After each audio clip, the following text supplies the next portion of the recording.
That was the first stage booster of SpaceX's Starship being caught by mechanical arms known as chopsticks. That was yesterday at the company's launch pad in South Texas. It was another test on the way to what SpaceX hopes is reusable vehicles for getting to the moon as well as Mars. It capped a busy few days for Elon Musk, who also unveiled Tesla's Cybercab last week. Joining us now on all this, a man with really quite a storied background who we now call Musk biographer, Walter Isaacson. It's come to that, Walter. Actually, you're a Perella Weinberg advisory partner and a professor at Tulane University.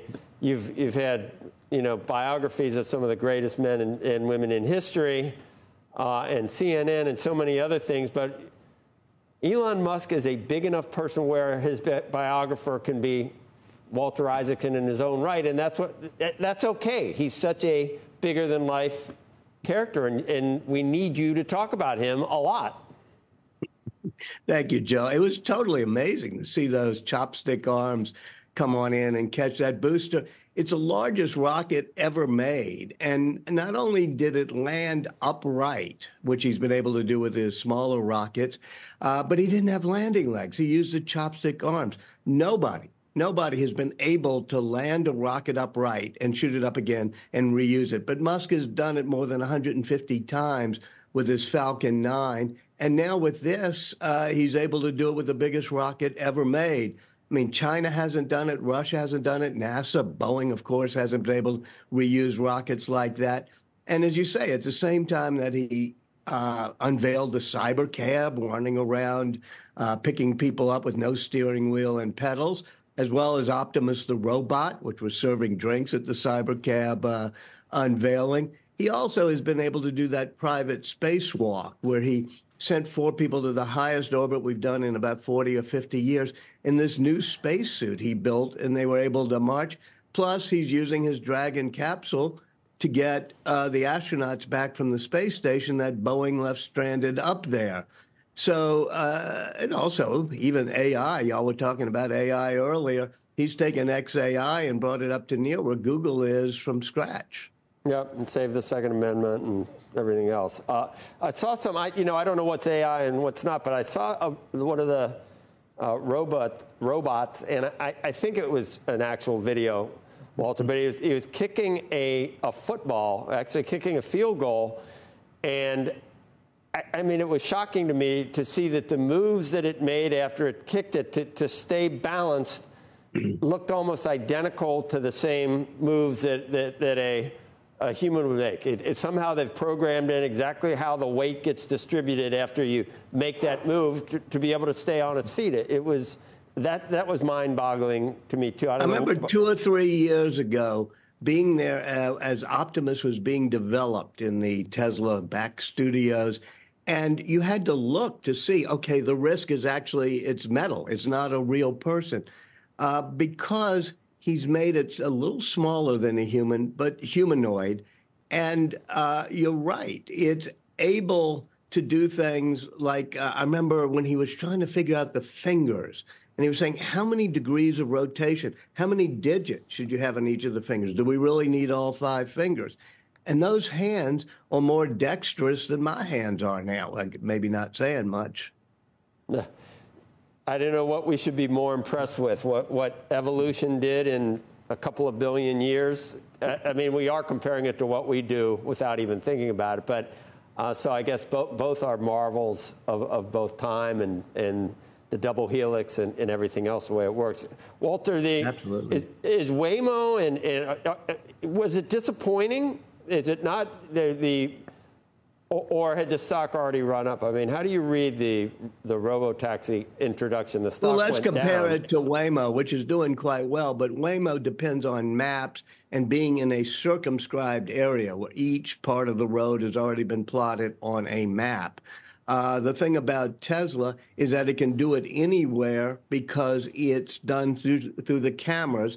And that is pure artificial intelligence. It's 1 billion frames of video per day being analyzed so that a car knows how to do what a really good human driver will do. So I think that's much more important than being able to say, okay, we'll do it in this part of San Francisco or in this area that's been mapped off, because that doesn't make a car very useful. I think Cybercab and when eventually, I mean, Musk way over promises, especially with the timelines on self-driving.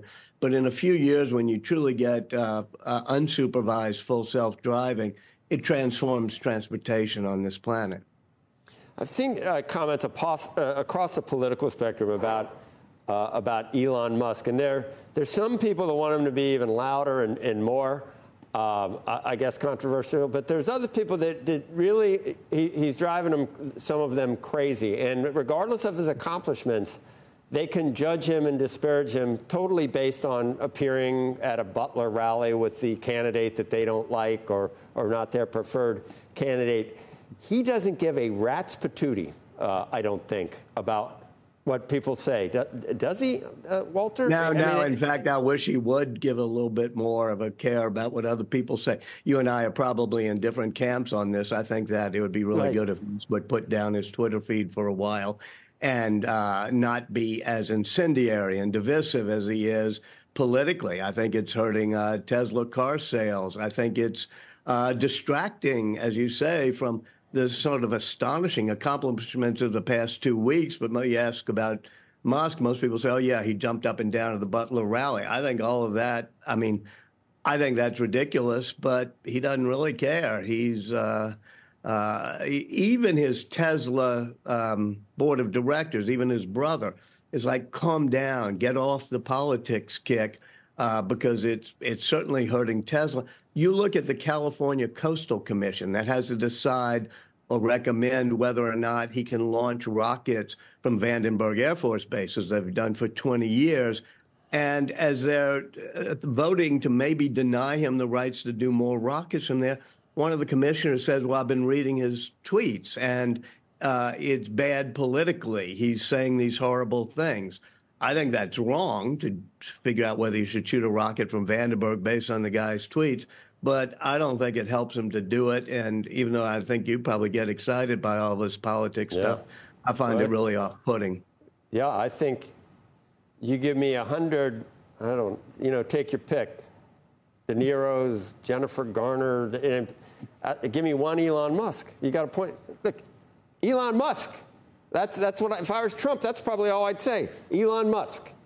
Well, I think one of the things you and I could agree on. I rest my case. Smartest, richest guy in the world, unequivocally thinks this is an important election and thinks that it needs to go. That's all I'd say. I'd end all my campaign ads on that. And I'd probably say something, what do you think of that, Walter? And probably just tweak you at the same time if I were him. I would say that you could be really, really smart in some areas and really divisive and problematic in others. I mean, the thing about writing about Elon, you got, in my opinion, a very dark side to him.